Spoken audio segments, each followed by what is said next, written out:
Hello everybody, this is Shannon with Beads and Babble, here with another beach-friendly tutorial. This time we will be constructing a necklace. I'm going to go over the tools and then also the beads and components that we will be using to construct the necklace. We will need a sharp pair of shears for cutting the cord. We'll need some knotting pliers, tweezers. You will not necessarily need these, but they're very handy. You can use your fingers. A pair of round nose pliers, a pair of flat nose and chain nose pliers. This is for opening, closing the jump rings. A thread burner. If you don't have one of these, you can use a lighter. These are just a little bit more handy and also safer, and you can get into tight places without having to worry about that big flame. And then I'm also going to show you how to use this fray check that I mentioned in the previous video, the beachy bracelet that we made. So this is actually very handy for using with S-long cord or cord that frays easily. And then here is the necklace we're going to be making.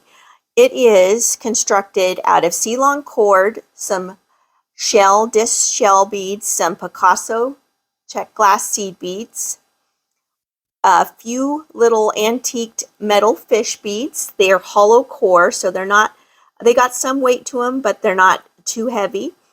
Some 10-aught seed beads, some 6mm crystals, and some daisy spacers, antique silver daisy spacers. And then also, of course, our closure, which is a lobster claw and an extension chain with a little dangle at the end. But very nice. This is usually when I do beach necklaces, I don't do them very long. I do them within I'll bring over a chart so you can see. I usually do them within this range between 16 and 18. So 16, 17, 18 is good. 15 is good too, especially if the person you're making for it is petite. Then I keep it in there because usually you don't want something long if you're swimming in the ocean or anything that can get tangled. So I find that within the 15 to 18-inch range is pretty good, depending on the person as well and how petite they are. So this one, I will give you the measurements on this one. This one will go from, with the adjustable chain, 16 to 17 and a half. The one we'll be making today. And it's a nice weight to it, great drape, comfortable, nothing sharp, everything's smooth. The edges even on the shell is very smooth. And I just put and you could also put if you chose to, you could, instead of this crystal here, you could add a pendant there if you chose. I'm going to do another minimalistic beach necklace with a pendant in the next tutorial, so you can see how to do that as well. So, and as you can see, it's got nice drape. The C-long cord is wonderful because it has, it's very flexible, comfortable to wear, very, very durable. And this is a technique, and the C-long, S-long, same. I've used throughout making beach jewelry, and it's very durable for that particular, for those particular elements that the beads and the cord is going to be exposed to while it's being worn. And because we know that when you're at the beach, you want to look pretty with your jewelry, and you're not going to take it off, more than likely not going to take it off in between dips in the water. So you have to be mindful of that when you're constructing jewelry, what the wear is going to be on it and stuff. So I'm going to put this to the side, and then I'm going to go over the beads and components that I used just a little bit more. I chose, this is S-long cord, and this is the regular S-long cord, not the heavy. And we're going to double it. So, and I'll give you the, so I have to refer to my chart here. The regular cord is the Tex 210. So this is the Tex 210 S-long cord, and it is kind of an aqua blue. The 10 aught check glass seed beads, 6 millimeter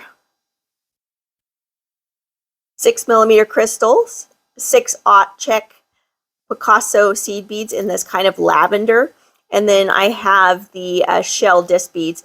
And some of these holes are not going to fit the cord. So I kind of, you got to pick and choose. And then, of course, my components are stainless steel, lobster claw, an extension chain with a jump ring. I also have a ball head pin for making the dangle at the end, a few of the disc beads. Instead of doing the fish, I'm going to do these turtles, which are the same antique finish, hollow core, and then some daisy spacers in the antique finish as well. So I'll put these up here. And like I said, with cording, you always want to have more than not enough. So, and especially with knotting, it's kind of hard to judge what you're going to need. So I always err on the side of too much rather than not enough, because when you don't have enough, you have to redo the whole project. So I'm going to cut 6 feet of this once I measure it out here using my measuring tape on my mat. I'm going to cut it off. Cut up there. We don't need that anymore. Now I'm going to show you how handy this fray check comes in. I use this quite often. You can get it in most craft stores or fabric stores. Walmart also carries it in their sewing section. And what I usually do is I stick each cord down into it and get about an inch coated, and then I'll just go with my fingers. And you can definitely wash your hands. It has lots of little cautions on the bottle, so I have not had any issues with it. But if you have sensitive skin or anything like that, please make sure you read and make sure this is safe for you to use. I personally have not had any issues with it. So, and then what you do, and fray check is basically a almost, I want to say, it's kind of like a lot of people use super glue or clear nail polish to do the same thing. It stiffens the thread and keeps the cord from fraying, because this is a nylon woven cord of 3 smaller cords woven together to get the diameter. And I give it a few minutes to dry.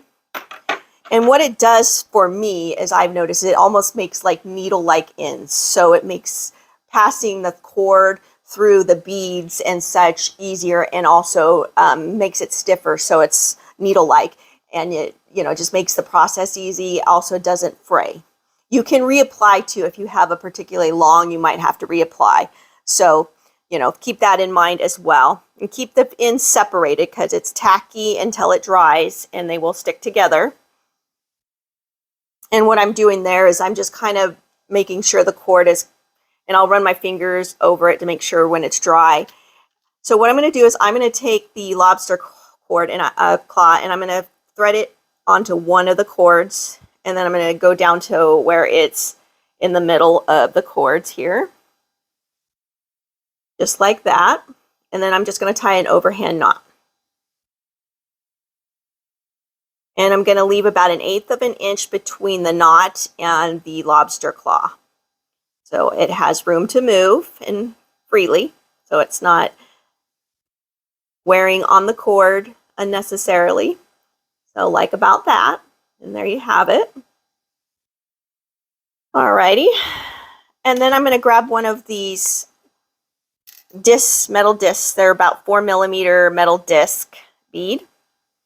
You don't have to use one of these. I just did on this one to give it a little bit of a, I don't know, just a little bit of a difference in between. And then I'm going to thread it through the bead through both cords there. I'm going to bring it down, all the way down. And then I'm going to knot on the other side of that. And I'm going to bring in my knotting tweezers, go in through the back side of this loop, down against the bead, and then I'm going to pull both ends of the cording down and take and push with my knotting tweezers and my fingers. I do tend to use both. And then I'm going to separate the cords and kind of give it a little bit of a tug. It doesn't have to be too hard, and then it'll knot the bead between, or the position the bead between the two knots. And as you can see, the cords are not, they're definitely stiffer. Not like so stiff, but it just gives them a rigidity that is so much, makes it so much easier to thread the beads through. Now, as you can see, I just started with a series of 5 of the shell beads. So I'm going to just grab in the shell beads, and I'm going to start stringing. And also another usage for the knotting tweezers is to be able to pull this thread. If you can't get it with your fingers, you can bring those in and pull it. I'm going to keep going until I get 5. This will probably be another long tutorial. I am sorry. I hope you guys don't mind, but I feel like you need to see it in real time. Also, you can clip these cord ends at an angle too, which makes it a little bit easier as well to thread the beads on. And if I see a particular small hole on these, I will pass the bead by too. As you can kind of get an idea when you look at them and go, yeah.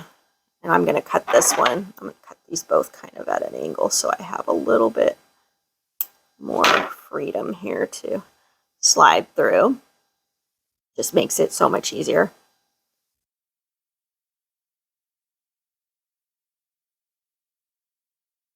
Can't believe we're almost through the month of March. Spring is here. Love it. I was getting ready. I'll have to take a picture. My husband for Christmas made me a F-shaped box, because our last name's Ferguson, for our front porch, and I just planted some Scotch moss in it. But I'm short one. I have to get a few more pots of it because I guessed wrong on my measurements for it. Well, I didn't guess wrong. I just underestimated how much of it I would need to fill up the areas that I wanted to fill up. But it's really pretty because we painted it black, the box, and then the Scotch moss is very kind of a light, I guess it's not really a lime, it's almost a neon color, green. It's really pretty though. And then I think I'm going to, once it gets warmer, I think I'm gonna, I have some pothos rooting in some of my prop boxes, and I think I'll put those in there because it's under our porch, our front porch. And here the spring and summer is just so nice. You can put your indoor plants outside and let them have a growing area. So now I'm just going to construct another knot so it holds that segment of beads in place. Then I'm going to grab a 6/0 check glass Picasso. This is the Picasso finish that is permanent, that I said is okay to use for beach friendly jewelry. Permanent finish. These are also, I'll show you a new, this is a 5/0. I just got this in. I'm going to do a project on these. This is a gorgeous mix. I just love it. It's beautiful. And these are 5/0 check glass beads.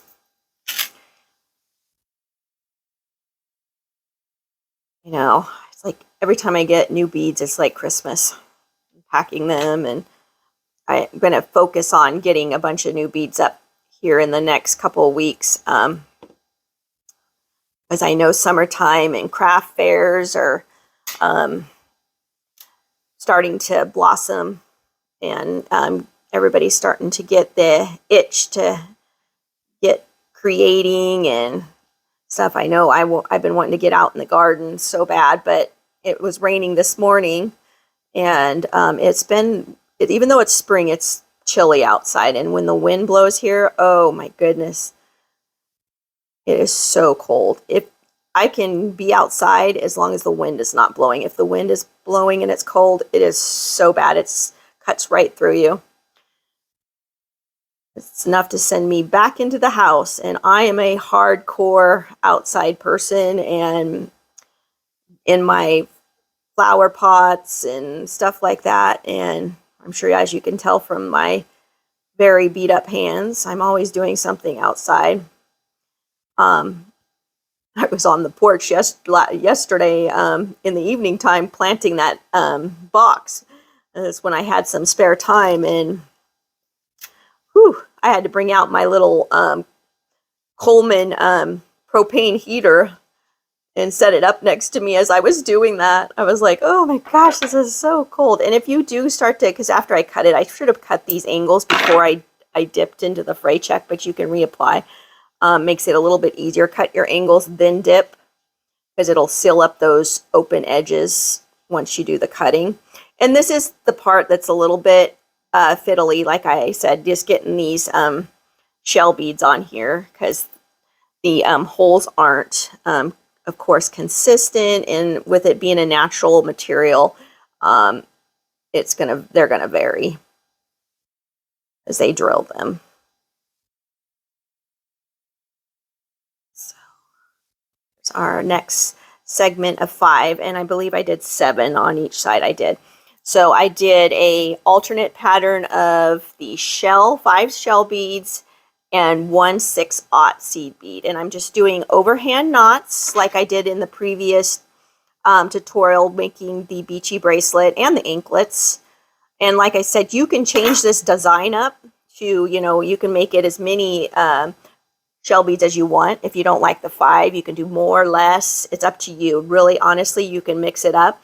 Just make sure you get and then I'm going to go into a 6/0 check glass seed bead. Just make sure you get the size you want in the end product. Or, and especially with the extender chain, you'll have a little bit of adjustment in the size. So you'll be able to do it however you like. Here's the pattern we're going for here. And remember, with knotted jewelry, you're going to have a little bit of shifting of the beads. But as time goes, it gets a little bit more, as you wear it, the cording gets a little bit more, flexible and stuff. So it'll start to lay a little bit more straight and stuff as it's worn too. But that's just part of the charm. Hope my dog doesn't come down here and start whining. I think they're wanting their afternoon treat, and they're pretty persistent about it. And then my old dog's upstairs. She's my husband's old workmate, everything, but she's gotten so old that she's having trouble even just getting around now. So he's very, very loved and catered to.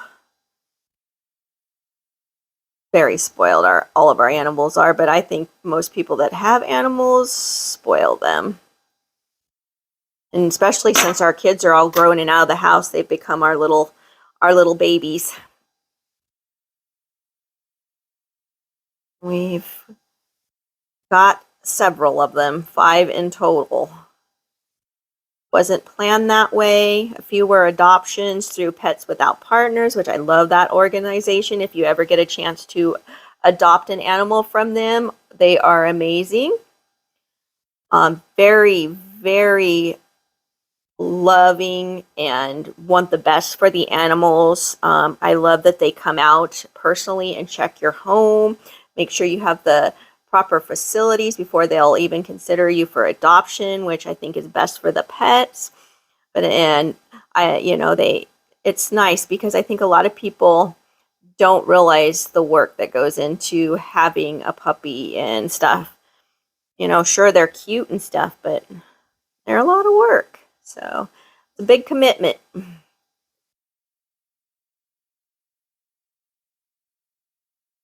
Expensive commitment.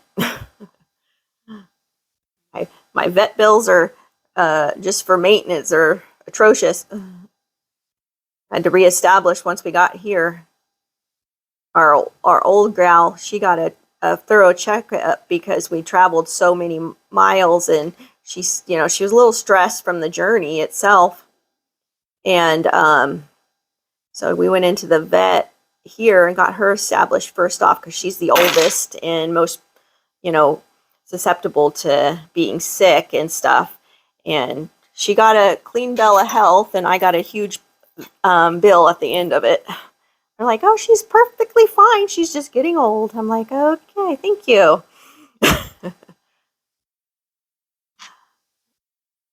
Alrighty, and I'm just doing another knot to finish up this segment of beads here.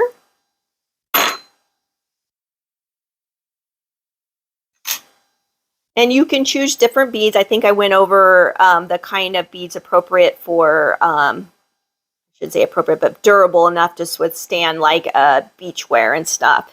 And freshwater pearls are, but keep in mind you'll have to get the larger whole freshwater pearls because they're going to be the ones that will be able to have the cord pass through, because you're only limited in this design by the whole size of the beads, because you have to be able to get this Eslon regular cord, both two cords through the whole of the beads.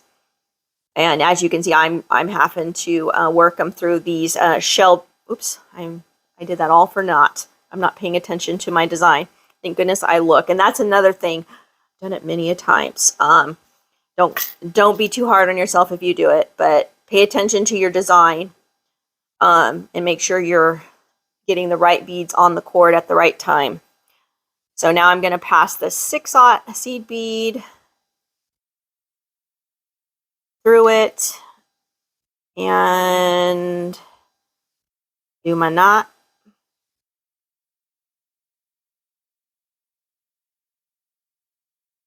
Another 5 of the shell beads are going to go on here.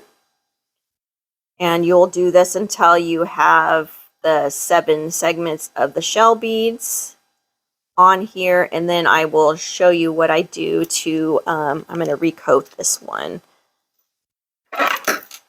And like I said, you're going to end up probably using the fray check. Looks still pretty good. You'll probably end up recoating it, but I have to do it because I should have cut the ends before, but it doesn't take very long to dry. So that's nice about, one thing about it is it doesn't take very long to dry. I just kind of roll it between my fingers there. And it comes off your fingers almost like dried wax. Once it dries, it'll flake off. And then I usually will wash my hands if I get a lot of excess of it on it. But I haven't had any issues with it. I really like it for the convenience of threading through, and it doesn't take too long to dry. And just let it dry though before you start pushing any kind of beads through it. That way, then I'm gonna sneak these in, but I'm gonna use this in the next tutorial as a pendant. Now this is a mother of pearl, just an organic shaped cut, and the edges have been, of course, smooth, so they're not sharp. But mother of pearl is another good one for beach jewelry. If you want another type of bead you can use to for your beachwear jewelry. It's definitely one that is very durable for that. And also abalone is also, if you can get it, it's kind of pricey now.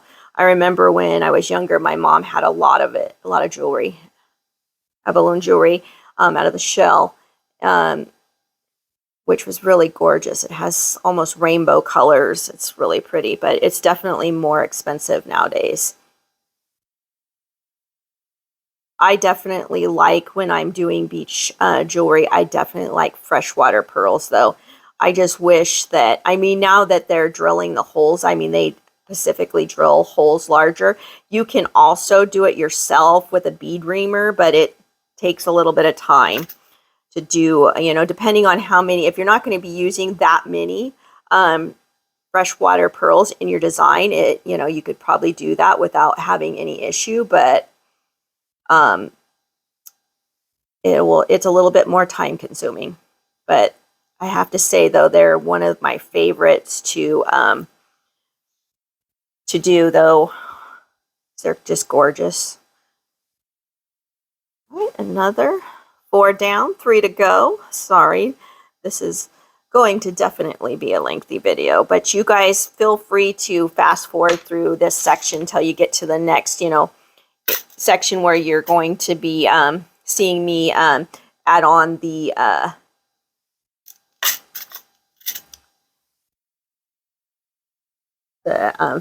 turtles and the smaller seed beads.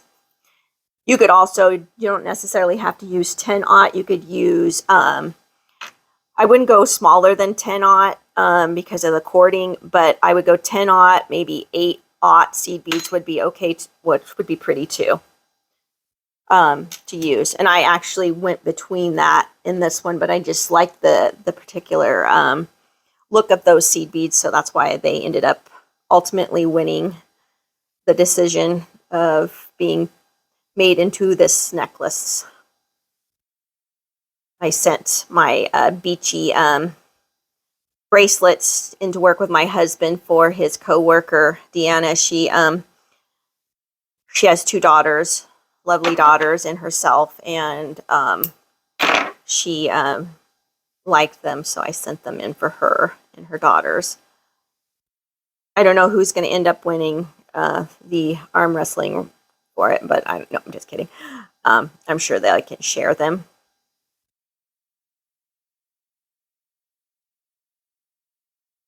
So we got 2. And this would go a lot faster also if you had a little bit bigger hold beads that you could pass through. It's just that I chose these ones and I like the look of them, so I'm willing to go through the the process of getting them on here on these cords, slow but steadily. But if you didn't have the fray check, oh my gosh, it would be a total disaster trying to get these on.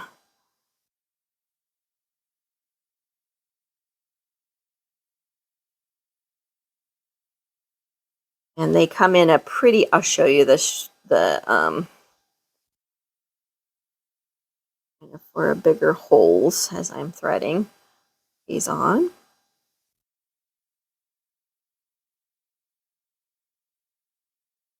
You get one cord up and sometimes the other one, you know, it follows it up there. So what's nice about these knotting tweezers too is they've got such a narrow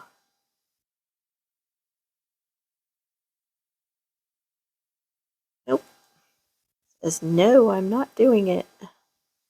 Refuse. But they help with getting it through too.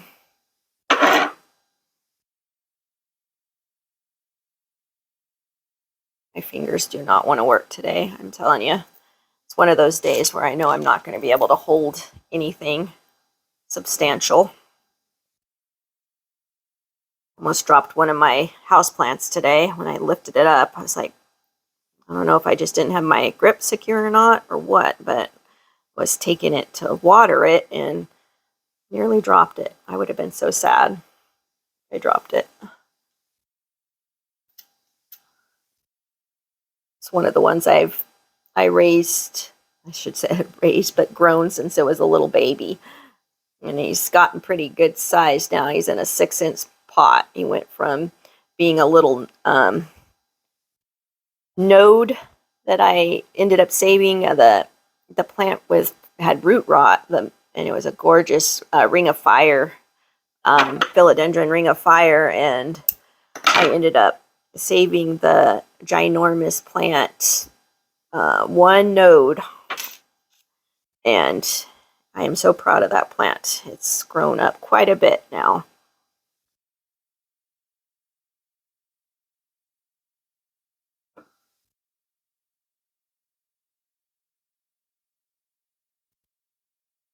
right. One more. No, 5. Goodness. I feel like this is taking forever. When you're doing it by yourself, it never feels like it takes so long, because it's like therapy when I'm stringing beads for me. It's like you're in your own little world and just go on with what you're doing and think about all the stuff that you have planned for the weekend. We're all looking forward to the weekends, right? I know this week's barely started and I'm already talking about the weekend. Oh my goodness. Oh, it's been a tough couple of weeks though, because my husband's diesel truck, which is not even a year old, had a major thing with one of its components, and then the parts are on back order, and my husband works 40 minutes away from our home because we're in a very rural area here in Tennessee, and they had to get us a rental car because of back ordered parts, and so he went from driving a full size diesel truck to a Chevy Malibu. I won't even tell you. He had just mitten, and their trucks, the love for their trucks. I'm telling you, it's funny. I get a little kick out of it, though, I have to say. A little chuckle when he drives up in his little silver sedan. Hopefully it won't be too much longer, though. The parts will come in. They've had it for over a week now, and so we'll see. I'm sure they're hoping the parts come in, too. I imagine the rental car bill is fairly spendy.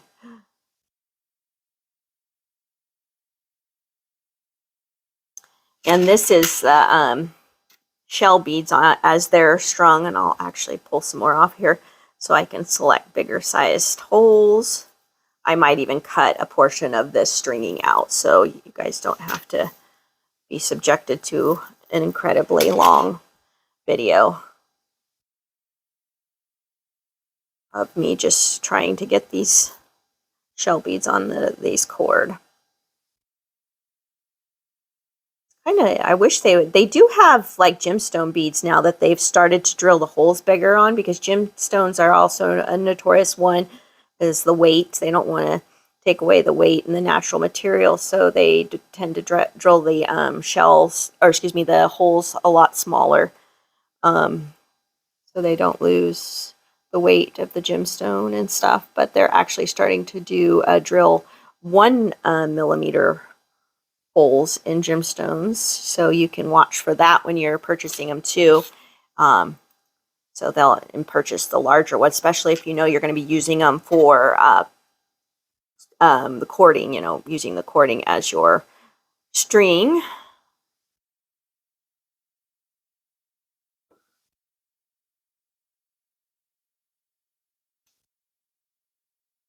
Which is kind of nice too. It's always important to kind of, like I was saying, prepare yourself for it's not just the design, but it's also how the jewelry, how it's going to be worn, who's going to be wearing it, what age bracket and stuff like that. So you can prepare for stuff like that. Because, I know for myself, when I was younger, I didn't think about jewelry and the care of it. I just wore it, and you don't think about taking it off before you shower, and you introduce chemicals to it, through your soaps and your shampoos and stuff like that. Especially finer jewelry. Beaded jewelry is a little bit more forgiving, but some gemstones they don't do well with chemicals, or also pearls and gold and silver especially is very reactive to certain even skin oils. It can go black on you and nothing flat. Gold, of course, is takes a little bit more for it to tarnish and need a good polishing. But there's some people that are more partial to silver than gold, you know.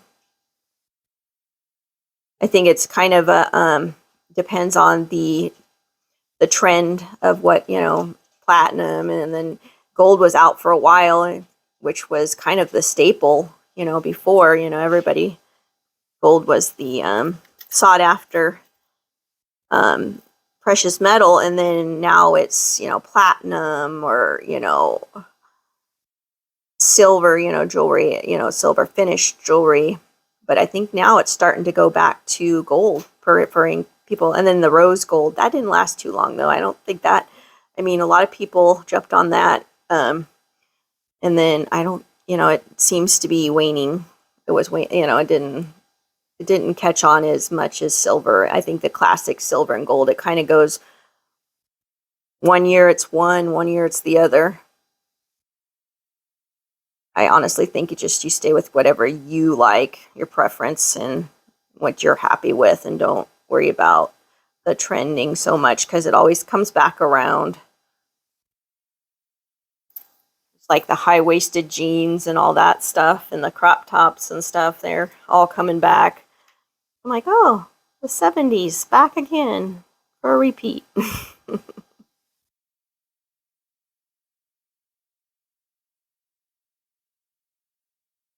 Hi. So I got 2, 4, 6, and 7. One more of these, and then we can move on to the smaller seed beads, which we'll probably end up dipping this again just because they're smaller.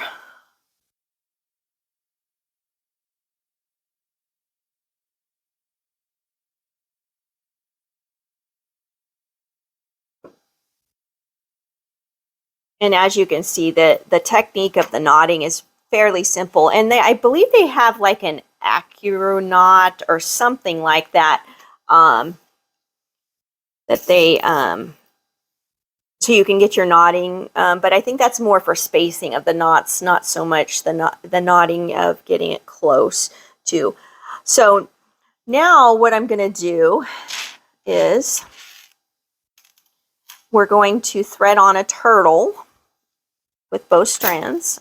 I did fish here, but you can, you know, whatever you want. You can do seahorses. I do have a seahorse that I thought would look really pretty, but I'm partial to turtles. Whichever direction you feel that you want them to sit is up to you as well.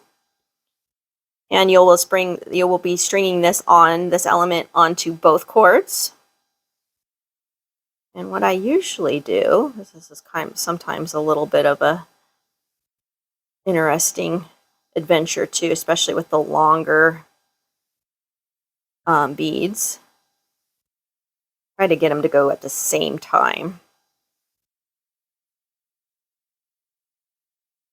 I picked these beads on purpose for a challenge, right? There we go. Usually you can get, if you put them together, you can get them to go.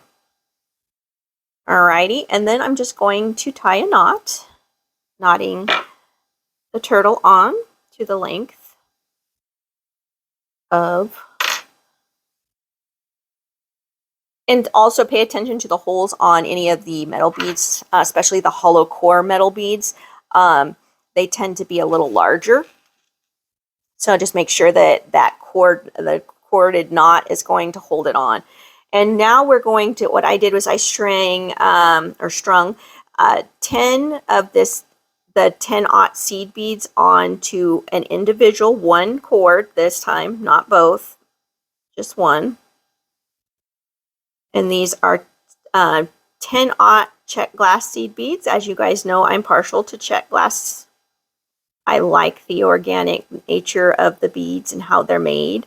I do use the Japanese seed beads as well, especially if I need a more consistent hole size and also outer size.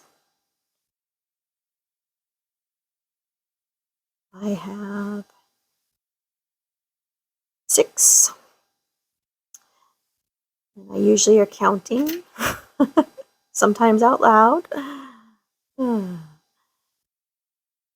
Just spoke to my kids all this morning and everything, and my granddaughters in California. They got my anklets that I mailed to them when I did the anklet video tutorial. They all got new anklets for summer.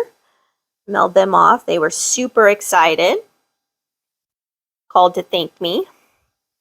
So I'm strung on the 10-aught seed beads, 10 of them. You can go longer or shorter if you choose, or if you don't want to use 10-aught, you can use 8-aught, 6-aught too if you choose. I like the difference in texture of the smaller versus the larger. It's just a preference, a taste preference of what you want. And this one cord is just giving me fits. I don't know why, but it is really not wanting to work with me today. Normally, I have to say this is not this difficult. I don't know if it just was like, oh, you're going to make a video. Let's make it challenging.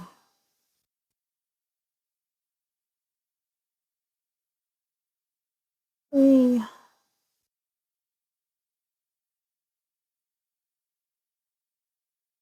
Six, 4 more.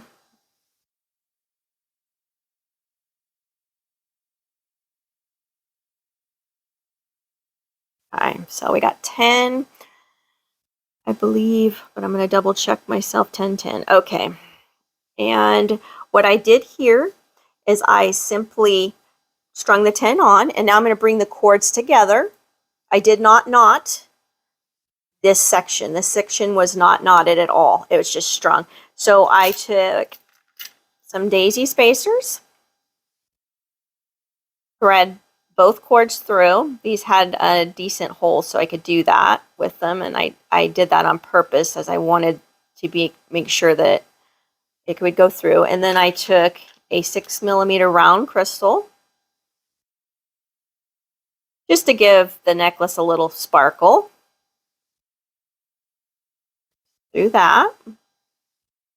Then I thread another daisy spacer onto it, so they're bracketing the crystal.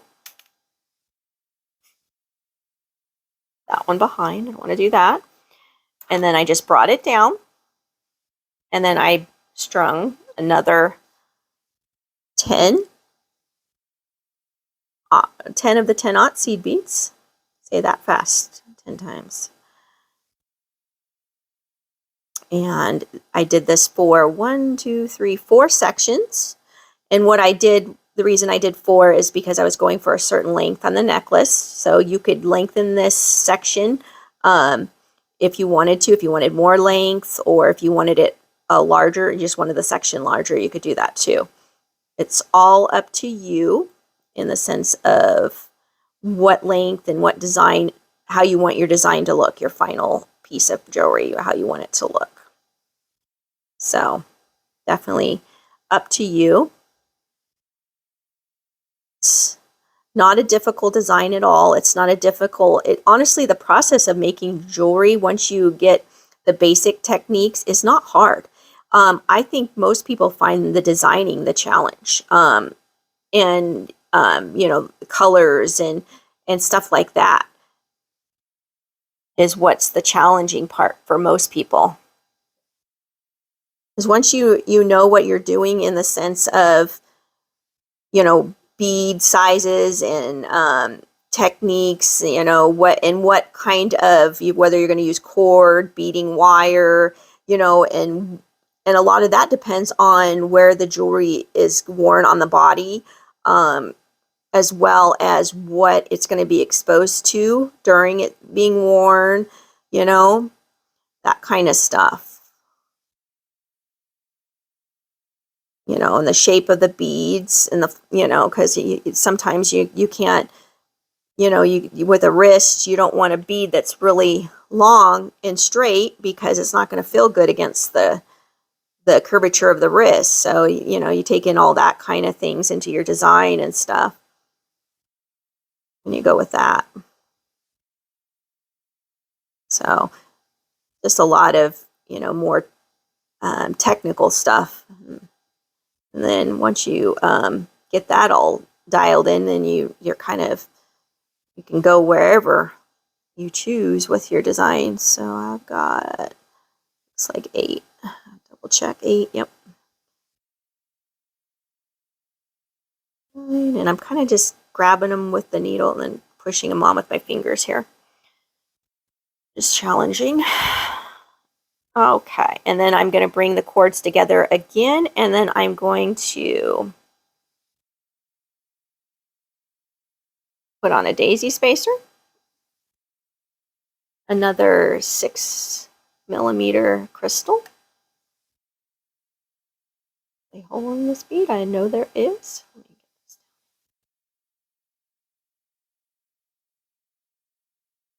Group. Another one. And it's going to bring this down. And I'm just making sure everything's lying where I want it to, because the daisy spacers are actually kind of keeping the beads onto the cord firmly. And before I knot at the other end, I'll make sure everything is where it needs to be and there's no huge gaps in the cording, or the cording, one cord's been pulled tighter than the other before you make that knot, because that knot is staying once it gets placed on. So you want to definitely make sure everything is right and aligned correctly before you tie that knot. And the reason why I say these things is because I have learned that lesson the hard way. Never be in a too big of a hurry to double check your work and make sure you got your pattern right. Make sure there's no issues with the alignment of the beads. All the beads are good, and I definitely check my beads as I'm working with them and make sure that they are all in good shape. There's no sharp edges, which is another reason why I like being able to handle the beads and stuff with my fingers, because you can eliminate any oddball that might be sharp.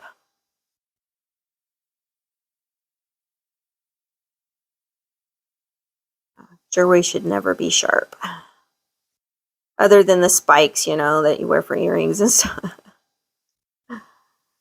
Unless you want it sharp, I guess. Up to you. I personally do not want any sharp edges on my jewelry, especially for me being active and stuff. I like my jewelry comfortable, or I'm just not going to wear it, to be honest.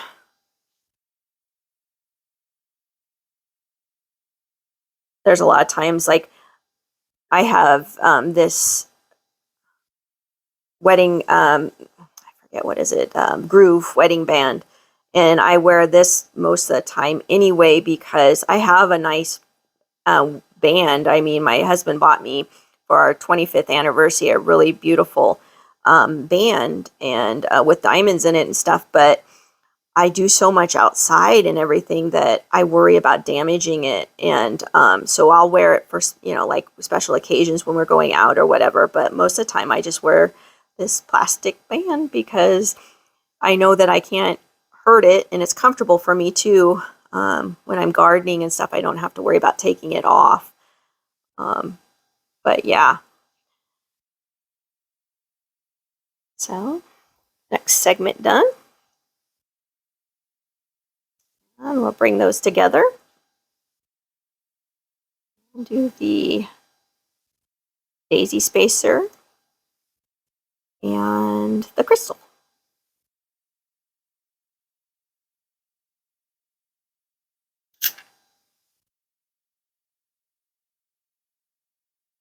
Maybe.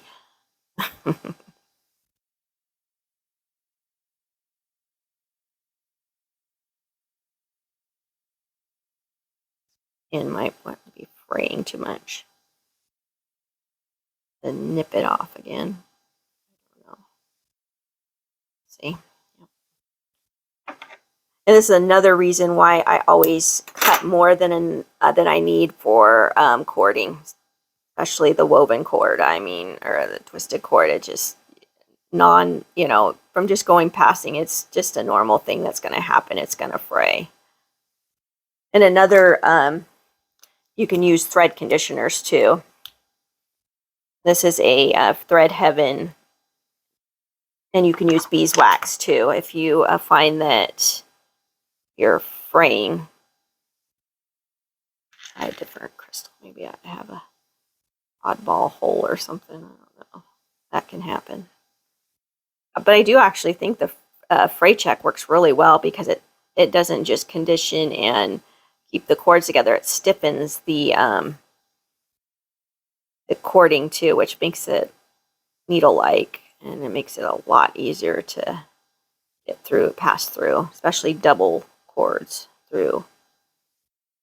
Because that's a fairly small hole. I mean, it's not the smallest hole, but when you're trying to pass two cords, these cord is 0.5, so it's a millimeter of cord trying to pass through this.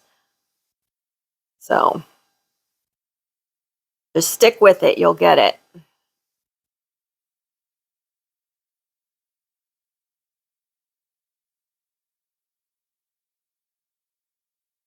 Oh, come on.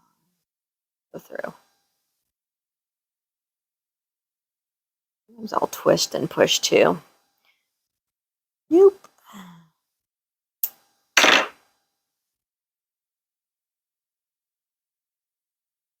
I do always try when I'm going through a bead, trying to get them to go through at the same time because it helps when you're pulling them through. They'll kind of grab onto each other and kind of help the other one go through. I can already feel that these are going through now. And that's another thing is as you're doing this, you'll feel it too. You're like, oh yeah, they're going through, both of them. All right. Thankfully, that is the last crystal. And now just 10 more of these.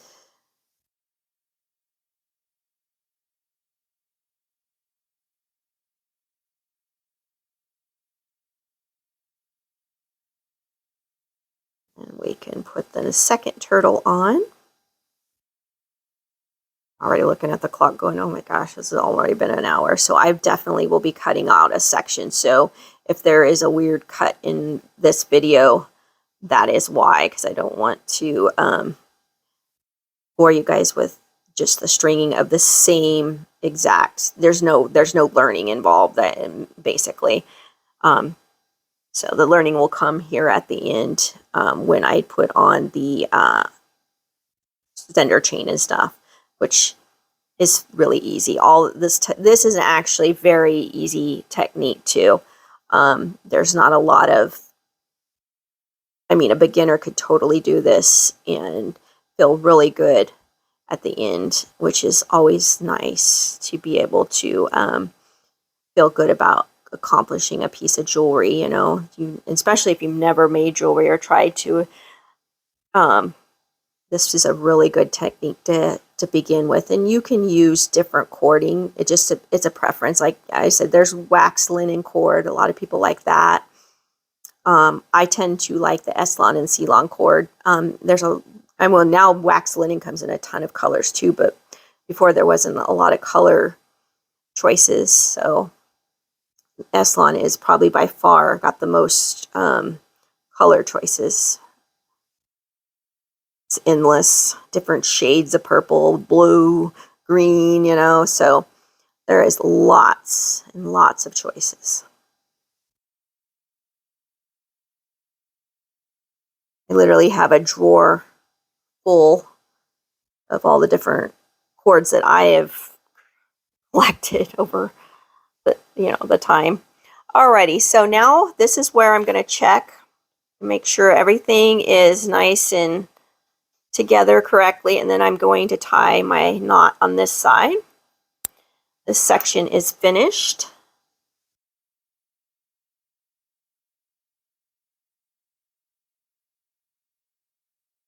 I'm going to bring that knot down, separate these cords, and give it a tug. All right, and then I'm going to string my turtle on the same way. I'm going to come up through the bottom,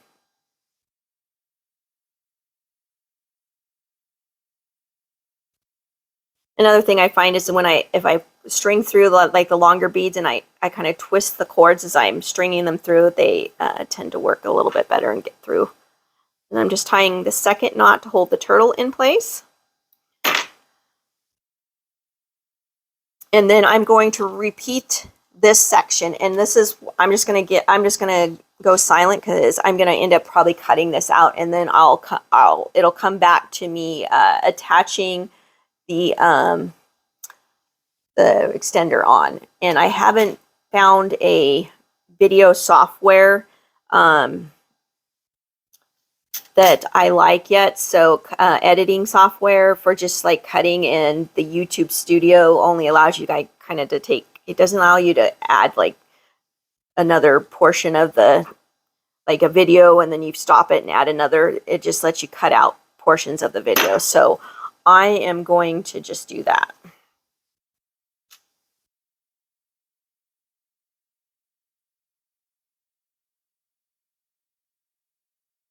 Okay, guys, I've now strung the second section mirroring this section here. Like I said, I'm going to cut out this part of stringing since we've already done it. So, and now we're going to be moving on to the end portion of this necklace. So I'm going to come in with another 4mm saucer, metal stainless steel saucer, and I'm going to bring it down in a knot.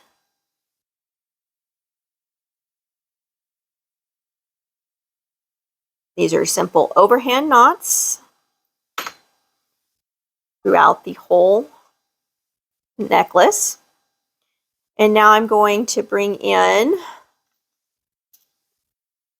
the extension chain. And I'm going to grab my flat nose and chain nose pliers to open up this jump ring. Remember, the movement is opening side to side, not pulling apart. I'm going to drop a link of the chain into it so it's attached, and I'm going to close it up. These are stainless steel components, which I thought will be a little bit better for, I mean, they possibly could have some reaction to the, oops, sorry. I'm going to pull this apart. I'm going to thread one cord through the jump ring, and then I am going to do a overhand knot on the other side just to connect or seal the jump ring into place. And I'm going to walk that knot down with my fingers until I have about 1/8 of an inch between of an opening, or excuse me, distance between both knots. And I'm just going to make sure it's tight using my fingers, a little tug here, and then as you can see, the jump ring is secure between the cordings this way. Now I'm just going to bring in the thread burner, and I am going to cut off these. I'll sometimes use, like when I'm doing bracelets or anklets, I will make dangles out of the remnants of that. But on necklaces, I don't, because it'll tangle into the hair. It's just, it'll tickle, you know, I just don't see a necessary component to the necklace with that. And now I have just burned down and sealed it because this is nylon, so it kind of makes its own glue, especially once it's heated. And then I just tap it down with my finger. And then that is done there. And now we're just going to use, and as you can see, there's not too much waste. And a lot of times, like I said, you can use these for projects too, even earrings. I've made some earrings out of, you know, dangles, or I say friends' earrings, using the remnants of the cord. Alrighty, so I used the 10-aught seed beads, 2 of them, and 1 of the 6-aught as my dangle finisher, and I just put a 10-aught, a 6-aught like that. And then I just brought in my flat nose to create the bend for the loop. And then my round nose pliers over, you're making a loop, and this is going to be a closed loop because wind down the portion of the top here.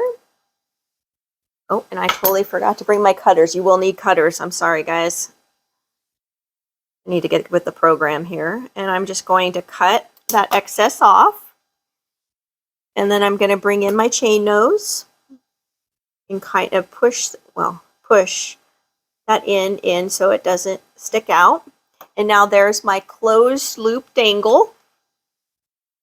I'm going to open, because this is not soldered closed chain, so I can open up the link to put that on. It just makes it easier. You could have, put that loop on before you close it onto the chain, but it's more fiddly that way because you have to mess with the chain and stuff. So I made the loop, and I'm just going to open the link of the chain and then add it to that and then close it up. This makes it a lot easier. I'm just making sure I get it closed correctly. And there you have it, your beachy necklace with an extender and a turtles. And then this is the fish one. So they're really cute, comfortable to wear, durable for beach activities and wear. And if you guys have any questions about this design or any questions in general about jewelry making, just put them in the comments below. I read all the comments and I answer the questions or anything that's in the comment section.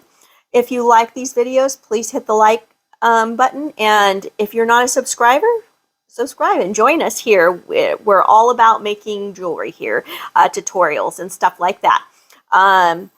And I thank you again for the support and love that you've given the channel so far, and I will continue to bring you more tutorials on do-it-yourself jewelry. And until the next tutorial, I'll be seeing you.